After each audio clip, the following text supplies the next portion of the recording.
as I said, I'm a very unemotional person when it comes to business. So I look at things for what they are, and I don't get emotional about it. Whereas clients can get very emotional sometimes.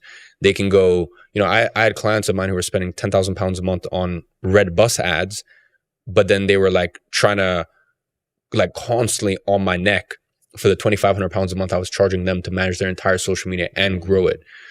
And, create all of this content that they could use 100 different ways.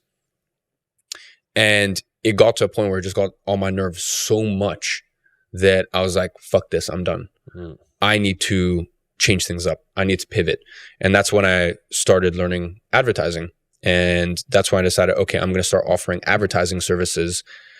I'm going to start offering advertising services to my existing clients as a small fee on top of what I was already doing. So just like Facebook ads. Facebook ads, yeah.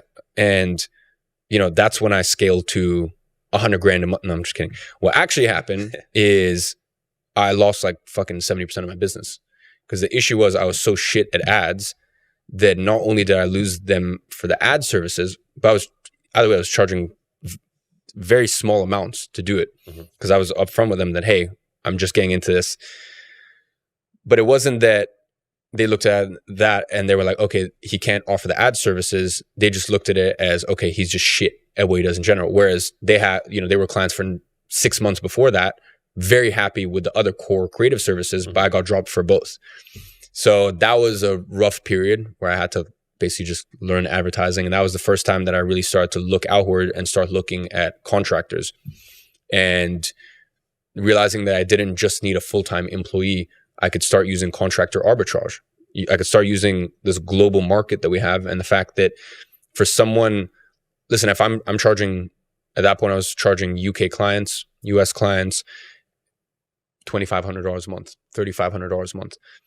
And there's people in Brazil and South Africa and Romania and Serbia and all of these places where if I can give them 3 of my clients and I can pay them $300 per month per client, they're making $900 a month and they're in university, they are killing it. Like their life has changed. Like they're making the sort of money they would make 3 years after they get their degree. And they're making that in school right now while still being able to go to school. And that was really my first taste of the global marketplace. And as I said, it was patchy for a few months, but I think it was April 2018. That was my first 40 or 50 grand month. And then it was October 2018. I think that was my first 100 grand month. So.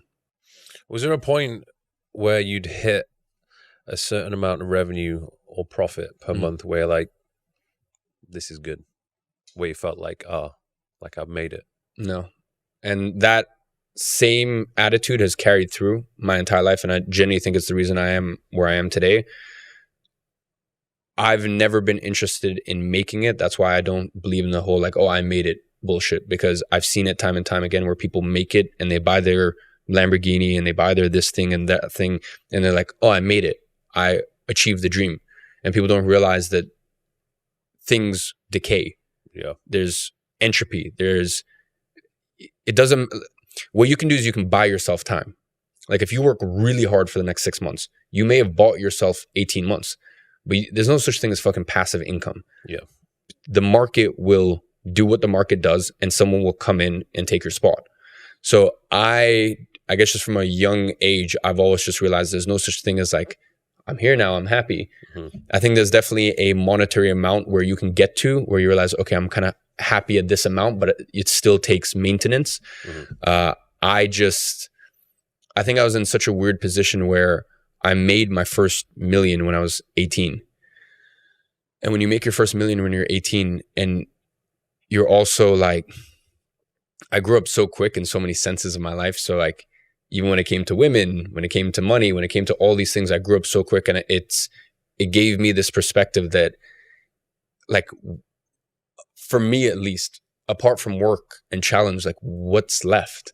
Like I have so many, listen, I even have friends of mine that have $300 million in the bank and they're in their late 20s and they've done very well in certain businesses. And I have to check in on them because sometimes they're a genuine suicide risk because they have all of this money at a young age, and they don't know what the fuck to do.